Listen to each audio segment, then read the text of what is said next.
Hey, what's up, everybody? I want to welcome you to another episode of the Dreamers Pro Daily Recap, where we give you a recap of all of the hot topics that we covered that day. You can catch them in their long format and also catch it fully streaming for free on Apple Podcasts.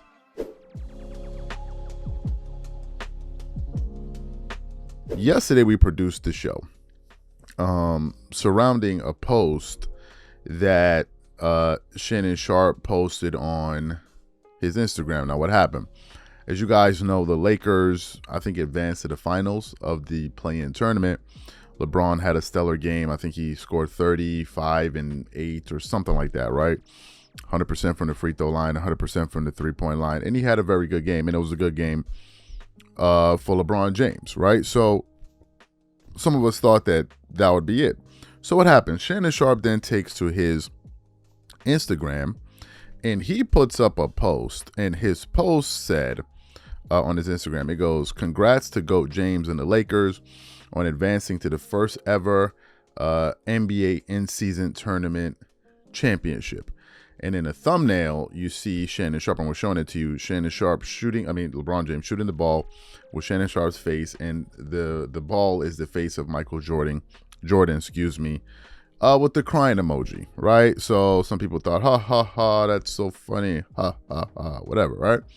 So I then go into the post to look at the comments, right? And of course, when you have a blue check next to your name, it's going to show up on Instagram.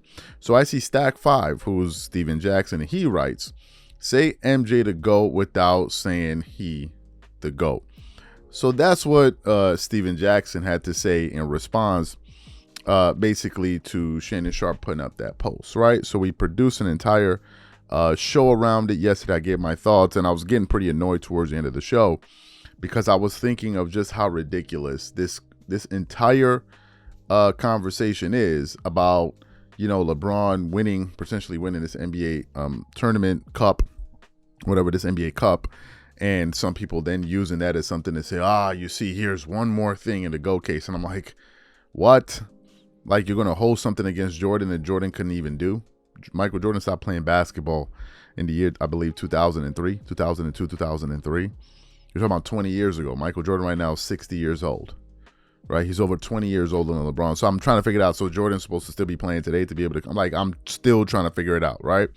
So I got pretty annoyed. And then what happened? I decided to go back to the post to see what some of the people were saying in response to what Steven Jackson said. And then I started seeing some of these LeBron fans really going at Steven Jackson. And that's really what I want to get into today. But before we even get into that, this video is brought to you by our sponsor, SeatGeek. SeatGeek is the #1 rated ticketing app with over 28 million downloads. There are more than 70,000 events every single day on SeatGeek, including concerts, sports, festivals, and more. And with the NFL and NBA season in full swing, SeatGeek has your tickets to every game. Now, here's the best part and the reason I absolutely love SeatGeek. They put all the tickets across the web in one place to make sure you are getting a good deal. Each ticket is rated on a scale of 1 to 10. So look for the green dots. Green means good, red means bad. Every ticket is backed by the buyer's guarantee, and SeatGeek is the only site that lets you return your tickets ahead of the event. And we have great news for you because we got you guys a really, really good deal.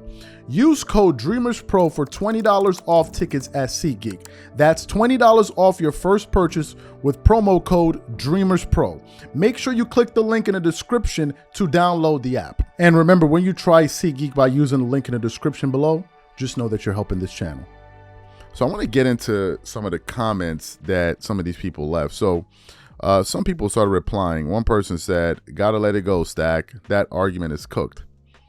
Another person says, "What makes him the GOAT?" Another person says, "Stop hating on Bron, man." Another person said, "You sure you don't have something personal against LeBron, right?" Shaking his head and crying. Another person says, "Jordan has multiple sweeps too." Another person says, "You're so pressed." Another person laughs at him. Another person said, "Just expect it. I know you're a little bitter because Bron gave you that work, but you chilling now. Be a fan and enjoy the greatness at his best. He's on the verge of beating Father Time, and you talking about a has-been." And other people and other people started going ahead. And there's a lot of comments. His particular comment generated 1,328 likes and 196 replies. A lot of people, got it got at him because of that. So here are my thoughts on this. Did you hear some of these points that these guys were making? Did you hear what they were saying? Steven Jackson, it's unreal. Here you have a post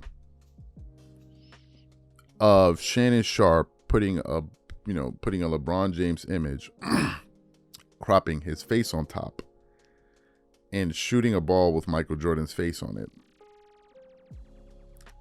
To these guys, they don't view that as hate. They view that as comedy, or as they say, facts.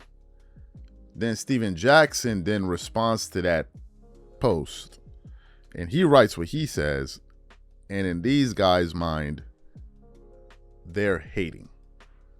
He's hating. This is the mind of a prototypical LeBron James fan. This is the mind of a prototypical.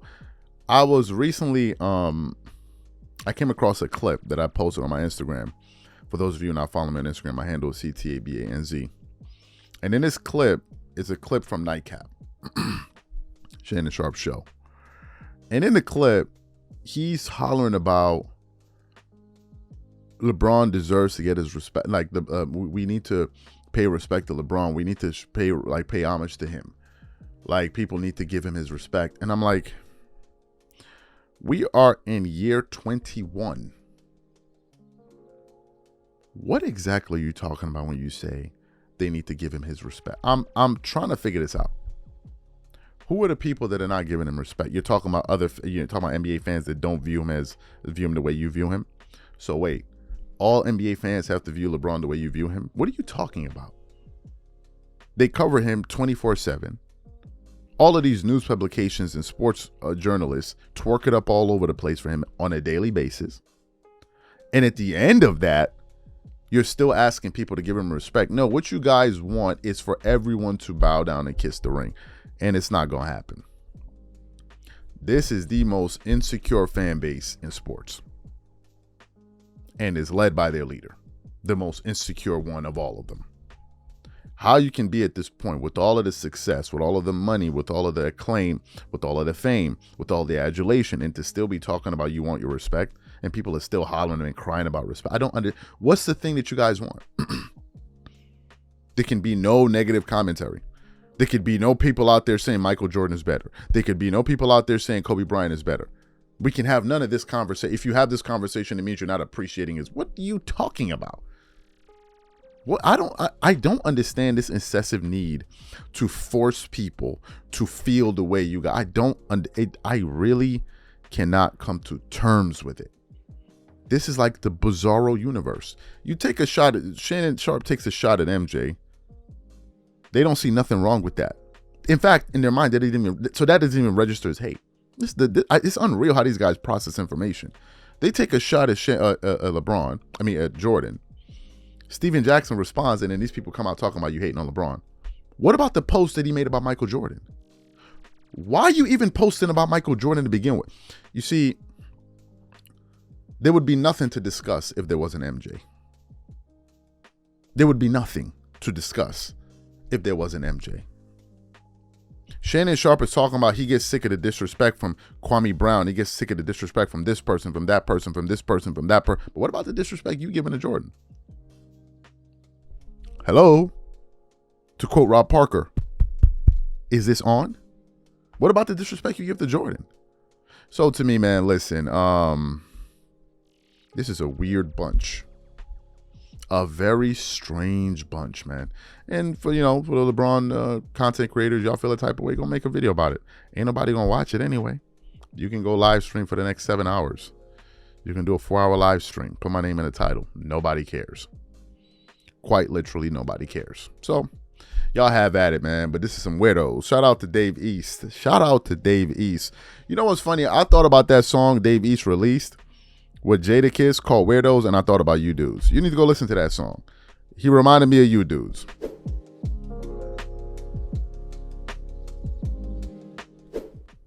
Creating your own platform on YouTube, a podcast, whatever, it's an extremely daunting endeavor.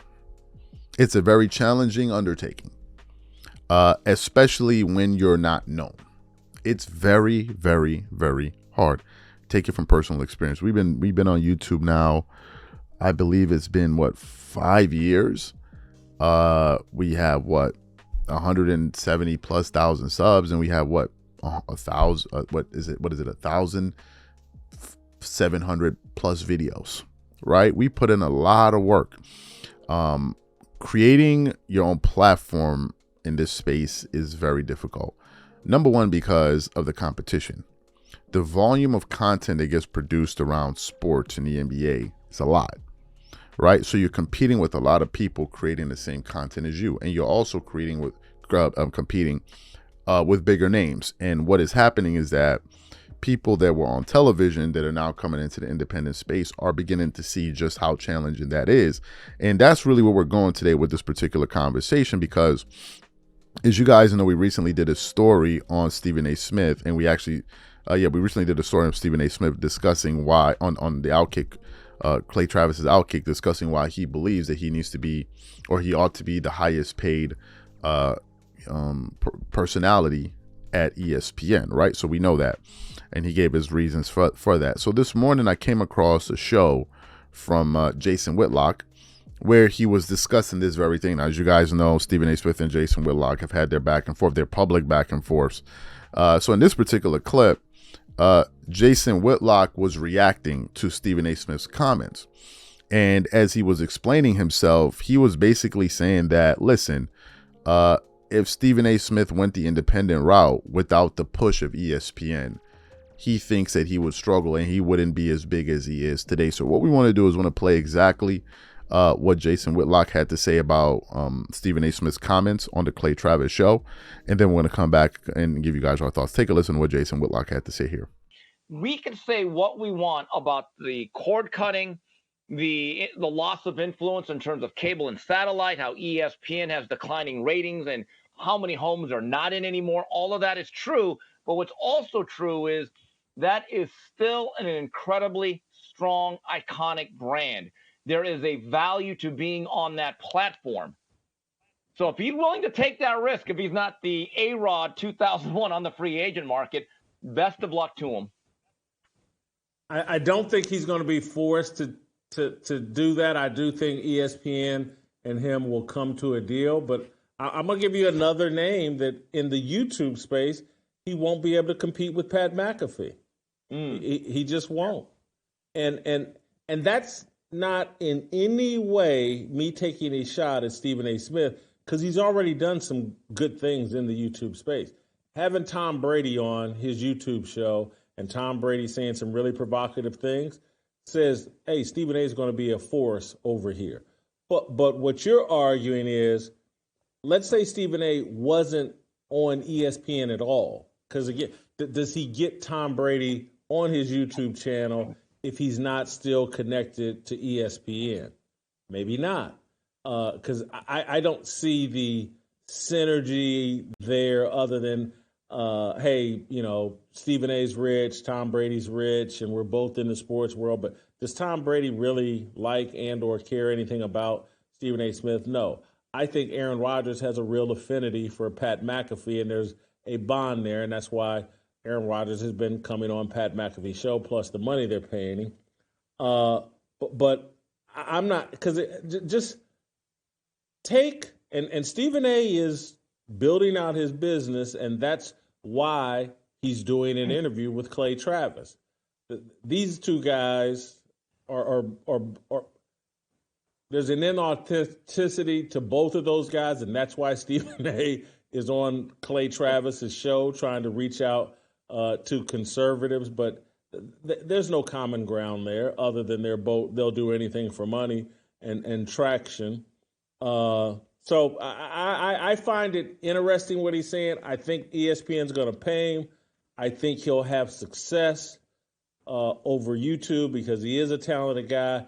But if he had to step out here and really compete off the steroids of ESPN, it's hard. It's hard. And then it comes down to what are you willing, and he's already proven, he's willing to tell virtually any lie and promote any narrative because over here in this YouTube world, this is a weighted headwind situation depending on what truth you tell. And Stephen A is willing to play that game with YouTube. He'll support the vaccine. He'll support whatever he's supposed to support to get YouTube success. So he'll have some success, but all this beating his chest, I'm number one, you're going to come over here and find out McAfee and Shannon Sharpe, Pardon My Take guys, Bill Simmons, Ryan Russillo. There's a lot of guys with strong followings, and Stephen A, his level of expertise on sports just is so weak that I'm not sure if he could topple a lot of these guys that already got a head start on him. So you heard what Jason Whitlock had to say. Here are my thoughts on this, and I have a few. First of all, from an objective standpoint, he is speaking the gospel. He's saying the truth. People don't realize how much of a push platforms like ESPN, FS1, and all of these platforms give you. They really, really do. Now, is it to say that you cannot be successful on YouTube and these platforms? No. But to discount the role that these major networks play in terms of giving you a push in the independent space, I think would be wrong-headed. The fact of the matter is this. It is not easy to grow in the independent space because the mechanisms that are in place for you to grow are quite different than those on TV. Number one, you're dealing with an algorithm which behaves in a way that no one really understands. Number two, there are other things that go into the success of a channel that are different from that of a television show. On a television show, in the case of a Stephen A. Smith, yeah, you may be part of the production crew in terms of helping to pick topics, whatever. But essentially what happens is you show up, you perform. And there's so many other things that are taking place around you that make your show a success. The cameramen, the sound, the marketing around the show, the lighting in the studio, the promotion of the show, the graphics under the thing, all of these different things that go into making an excellent TV show. Well, on YouTube, you are now essentially responsible for all of those things and all of those roles that get played on television. You got to do them. And not only do you have to do those things, you have to do more. You also have to research your own topics. You also have to come up with, you think Stephen A. Smith is the one coming up with those titles under the copy, under those videos, you got to be smoking something hot. He's not. You think Stephen A. Smith is the one doing those thumbnails? He's not. And if you discount just your titles and your thumbnails, you've already lost the game. Because if nobody clicks on your video, it doesn't matter how great your content is. If nobody watches it, then nobody's going to watch it. The other thing these guys have going in their favor is that they have the brand recognition because people have seen them on television. So they're going to, the likelihood of them trusting them is going to be much greater if it was over someone that they didn't know. So you also have that. You have the brand recognition. And also YouTube pushes legacy content creators. They push ESPN. Whether or not the content is good, they're going to push them anyway. And they're going to grow faster than others. Now, in some cases, it falls apart if you look at Skip Bayless. Skip Bayless has not been able to translate over to YouTube. But there have been people that have been successful. Pat McAfee, of course. Jason Whitlock to an extent. He has, yes. Clay Travis.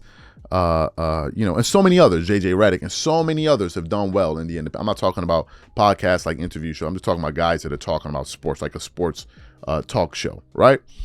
And I agree with him. If Stephen A. Smith was a journalist that never worked on ESPN, but still had all of his skills as a writer and then just opened up a YouTube channel, you would discover that it's very, very hard because YouTube is very, very competitive. It is very, very, very, very, very competitive. Very competitive, right? So I think he makes a point. If we, the Dreamers Pro show, got licensed, think about this, to ESPN, and we still were able to produce content on our channel, how much faster do you think we'll grow? Like, let's be for real. We would be at 1 million subs in less than a year. Quite literally, the way we produce content and the volume of content that we produce. Quite literally, would be at 1 million subs by next year. And that's just the push of what TV gives you. So to discount that means, number one, you either don't understand what the hell is going on, or you're just being disingenuous. And I think he makes a valid point, a real point. Just a few years ago, the two biggest names in the NBA, new names, were Ja Morant and Zion Williamson. 2 years ago, people were talking about, does Zion Williamson, is he the most hyped player since LeBron James? Zion Williamson, the player from Duke, jumping out of his shoes, bursting his shoes, dunking all over the place, came in with all of this fanfare and all of this hype. But when he came into the NBA, there was a number one thing kind of plaguing him, which was his weight. A lot of professional athletes like Shannon, Sharpe, and others questioned whether or not he was going to be able to play with that amount of weight with that particular size and frame, given the nature of his game, which is to basically jump up and down off the floor and to be a very explosive basketball player. And early into Zion Williamson career, you saw flashes of greatness, but you also saw that his lack of condition and his weight was actually something that was working against him. His first year in the NBA, he played 24 games. His second season, he played 61. The next year, he played 29 games, right? And a lot of that has to do with his body, right, and not being in the proper condition. So what happened recently? Recently, the Pelicans played against the Los Angeles Lakers in the in-season playing tournament, and LeBron and these guys won that game decisively, and the Pelicans got blown off the floor by 35, 38 plus points in that game. And a lot of people started pointing fingers in the direction of Zion Williamson. One of those people was NBA legend Shaquille O'Neal. He said Zion doesn't run hard. He doesn't play with enough activity. As a matter of fact, Zion Williamson this season is only averaging 5.6 rebounds a game. Think about the level of explosiveness that he plays with for him to only be averaging 5.6 rebounds. And there are various people out there beginning to ask the question about whether or not Zion Williamson is going to be an afterthought in the near future. So what happened? This morning I was doing some research and I came across an article from fadeawayworld.net where it was basically discussing the fact that people within the Pelicans organization have been actually begging Zion Williamson, just imagine, begging Zion Williamson to get his weight and his diet under control. But before we even get into that, this video is brought to you by our sponsor, SeatGeek. SeatGeek is the #1 rated ticketing app with over 28 million downloads. There are more than 70,000 events every single day on SeatGeek, including concerts, sports, festivals, and more. And with the NFL and NBA season in full swing, SeatGeek has your tickets to every game. Now, here's the best part and the reason I absolutely love SeatGeek. They put all the tickets across the web in one place to make sure you are getting a good deal. Each ticket is rated on a scale of 1 to 10. So look for the green dots. Green means good, red means bad. Every ticket is backed by the buyer's guarantee, and SeatGeek is the only site that lets you return your tickets ahead of the event. And we have great news for you because we got you guys a really, really good deal. Use code DREAMERSPRO for $20 off tickets at SeatGeek. That's $20 off your first purchase with promo code DREAMERSPRO. Make sure you click the link in the description to download the app. And remember, when you try SeatGeek by using the link in the description below, just know that you're helping this channel. So let me get into this article here and read what it has to say. It says Zion Williamson is ignoring the Pelicans' request to improve his diet and conditioning. Continues on. Once hailed as a savior to the New Orleans Pelicans, the struggles of rising superstar Zion Williamson has raised a lot of questions about his potential in the NBA. At the top of the list of concerns is Zion's conditioning, which has always been a weak point for the former Duke swingsman. But despite pleas by the organization to improve his diet and conditioning, there's no signs of change from Williamson, who's caused much frustration within the franchise. The Pelicans have repeatedly stressed to Williams that his diet and conditioning need to improve, wrote Pelican insider Christian Clark. Williamson, multiple team sources have told the Times, doesn't listen. This has been a career-long struggle for Zion Williamson. Even back before the draft, there were concerns about his weight, and those concerns have only intensified in the NBA with Zion's impressive injury history. At 6'6" and over 280 pounds, it's unprecedented the kind of weight Williamson is carrying around, and it's no wonder why his body is struggling to stay healthy amid his play for the Pelicans. So you heard what the article had to say. Now, there are a few things I don't understand, and I'm going to quickly list them out for you here, because on a fundamental level, I can't understand this. Zion Williamson signed a 5-year, $197 million, $230 contract. Okay? His average annual salary is $39.4 million to play basketball. This is not including his shoe deal with Jordan Brand. What I cannot come to terms with is, how is it possible for somebody to be paid over $35 million per annum to play basketball, and you cannot be ready for basketball? I frankly cannot come to terms with this. It's almost unfathomable. How is this possible? Even JJ Redick, who's one of the biggest apologists for NBA players, even he came out yesterday and said Zion Williamson is not taking his NBA. He is not bought into his NBA career, to paraphrase. How is this even possible? I can't even put it into words. To me, it's just a blatant lack of professionalism and seriousness. For you to be earning that amount of money and not be able to do the basic things to ensure that you're going to be a good basketball player, I can't even put it into, I can't understand it, if I'm being honest with you guys. I can't understand it. I don't even know what goes over food. Now, I have my weight issues, but I'm not playing in the NBA. I need to get my weight under control for me, not because somebody's paying me $25 million a year to be in tip-top shape. I'm not an athlete. I'm not paid to play a sport. Zion is. And I know it can be difficult to lose weight. Trust me, it can. But in this particular instant, I mean, for me to lose weight, I need to be in a certain environment. I need to have certain foods. I need to be able to be active and all of those different things. And I'm going to get to that, once I get to the right place. But in the case of Zion, you have everything at your disposal. You can train in an NBA facility. You have access to some of the best nutritionists in that state, probably, or in a country, if you want to put your money towards that. I mean, I don't understand it. And then if you factor in all of the off the court distractions that I'm not going to get into with that madness surrounding Zion Williamson that we covered earlier, it really shows a lack of seriousness. And to me, it's very disheartening. It's disheartening because there are millions of other kids out there that would love to be in Zion Williamson. There are millions of other kids that would die to be in a position of Zion earning $35 million a year to play basketball. Like, are you freaking kidding? To play basketball. It's not like as if you're building rocket ships, or you're or construction developer, or you're building railroads or whatever the hell it is. You're playing basketball, for God's sakes. To me, it's unbelievable. I have no words for it. I don't even know what to say. And remember, Zion, they put in all of those different mechanisms within his contract that if his weight is not a certain thing, certain things don't kick in. Zion is the only one, as far as I know, that has this in his contract in the NBA. It's unreal. Over food?